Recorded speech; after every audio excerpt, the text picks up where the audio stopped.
Biar padan muka Pak Samal tu. Asyik daun pokok dia jatuh kat rumah aku je kan. Nampak dia lah.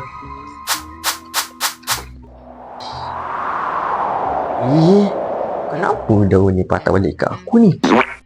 Ish.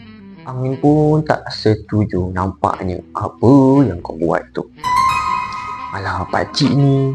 Daun je pun. Benda kecil je. Nampak kecil je di dunia. Tapi nampak besar di akhirat. Kalau kita menzalimi orang lain, kita kena minta maaf. Taubat saja pun tak cukup. Pak Samad, saya nak minta maaf sungguh-sungguh ni. Baik, saya bercakap sekarang ya. Bagus. Minta maaf cepat, hati pun cepat ringan. Jangan tunggu pahala tinggal RM0 baru nak minta maaf.